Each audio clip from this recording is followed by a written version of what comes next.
Homens que não prestam são emocionalmente atraentes para as mulheres? Essa pergunta, né? É óbvio que são, óbvio. Vocês sabem por quê?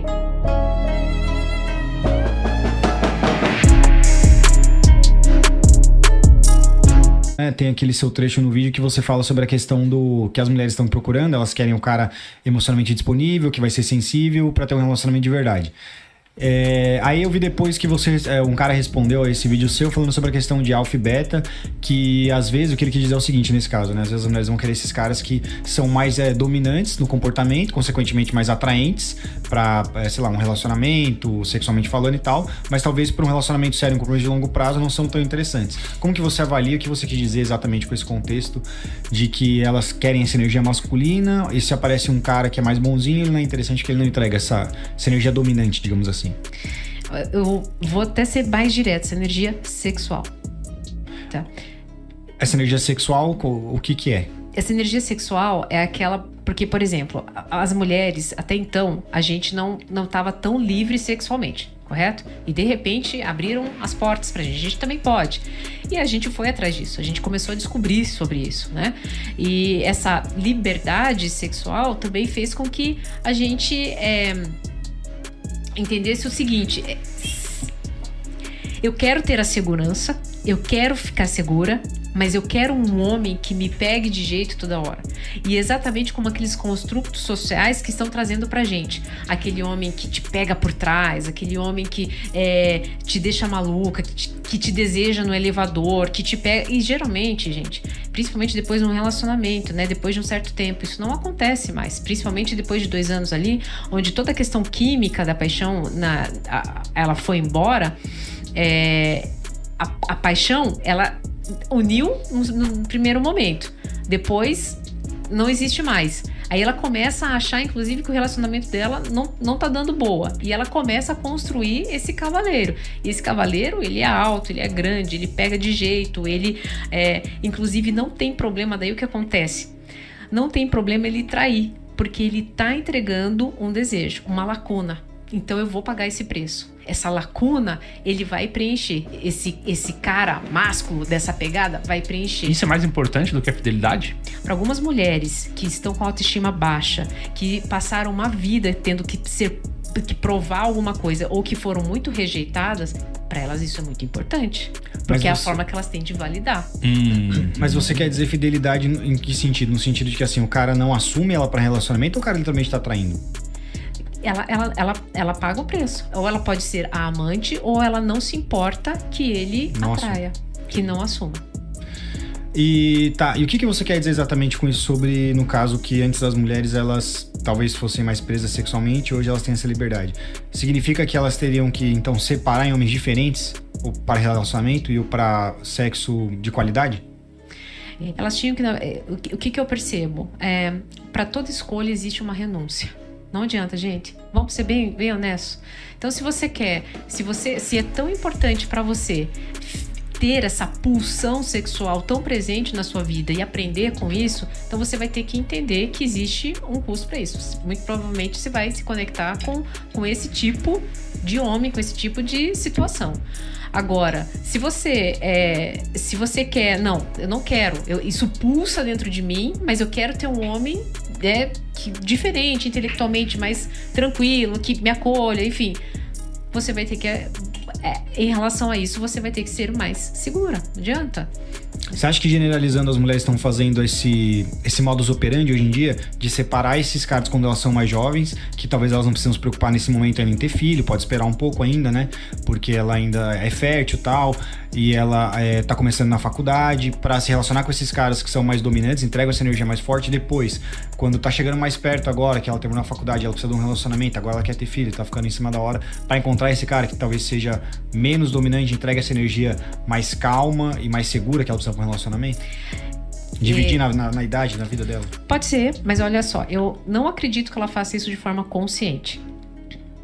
Eu acho que ela faz isso de forma inconsciente. Quando ela viu, quando ela percebeu, ela tá nesse momento. E inclusive eu chamo isso de cegueira emocional. Sabe do que a gente chama? Epifania. A epifania da mulher é isso. Né? Eu chamo de cegueira emocional. Ela fica tão envolta, né, em relação a uma emoção, que ela se perde, ela se cega diante de outras circunstâncias. Quando ela se vê, ela tá num momento de vida em que exige uma certa demanda, mas ela não se posicionou para isso. Ela não construiu isso, né? Lá atrás ela poderia ter escolhido de outra forma, mas não quis. Homens que não prestam são emocionalmente atraentes para as mulheres? Essa pergunta, né? É óbvio que são. Óbvio. Você sabe por quê? Por quê? Ai, meu Deus, eu não sei se eu vou dizer isso. Agora Eu vou dizer uma coisa pior, aí você vai ficar mais tranquila. Boa. Eu vou dizer assim, é porque elas se atraem pelo mal. Tá, mas olha só. Depois a gente conhece se ela conhece a doutora Cláudia. Acho que não. A doutora Cláudia é psicóloga, não é? É psicanalista. Psicanalista. O que acontece? Por que eu me atraio para o Cafajeste? Porque o que ele me entrega? Ele entrega... Ela tá com vergonha, né? Sabe por quê? Mas sabe, por que o Cafajeste vai me atrair? Porque ele me entrega o gatilho da rejeição. E eu não posso ser rejeitada pelo Cafajeste. Quando ele faz isso, ele ativa em mim meu modo de sobrevivência. Porque lá antigamente, na pré-história, se eu fosse rejeitada, eu ia morrer. Então esse mecanismo...